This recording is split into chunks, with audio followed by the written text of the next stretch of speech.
4 मुलांच्या आईचे सख्या भाच्यासोबत तसले संबंध, मग रोज रात्री करायचे शारीरिक संबंध। तर मंडळी, नक्की काय आहे संपूर्ण प्रकरण समजून घेऊया। तरुणाच्या हत्येचं गूढ उकळण्यात इंदूर पोलिसांना अखेर यश आलं आहे। एरोड्रम पोलीस ठाण्याच्या हद्दीत येणाऱ्या संगमनगरमध्ये सोमवारी एका गोणीत तरुणाचा मृतदेह सापडला होता। तरुणाचे हात पाय बांधलेले होते। या प्रकरणी पोलिसांनी तरुणाच्या पत्नीला आणि भाच्याला बेड्या ठोकल्या आहेत।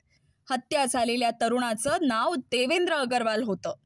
देवेंद्रच्या भावानं त्याचा मृतदेह ओळखला। आता पोलिसांनी देवेंद्रच्या हत्येप्रकरणी त्याची पत्नी आणि भाच्याला अटक केली आहे। देवेंद्र आणि नेहा यांना 2 मुलं आहेत। देवेंद्र आणि नेहा 13 महिन्यांपासून वेगळे राहत होते।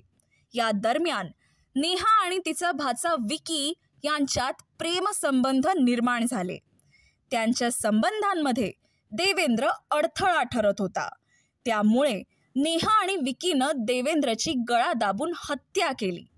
देवेंद्र सोमवारी पत्नीच्या घरी गेला। तिथे नेहा आणि विकी सोबत त्याचा वाद झाल्याचं पोलिसांनी सांगितलं।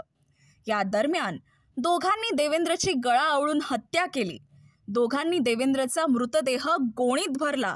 त्यानंतर त्यांनी लोडिंग रिक्षातून मृतदेह रात्री उशिरा संगमनगरातील कासलीवाल येथे आणला।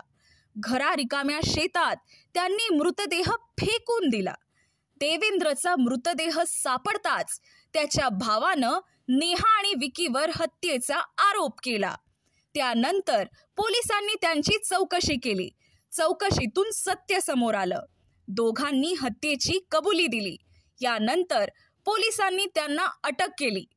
प्रेमसंबंधातून हत्या झाल्याची माहिती इंदूरचे अतिरिक्त पोलीस आयुक्त जयवीर भदौरिया यांनी दिली। महिलेचे तिच्या भाच्यासोबत अवैध संबंध होते।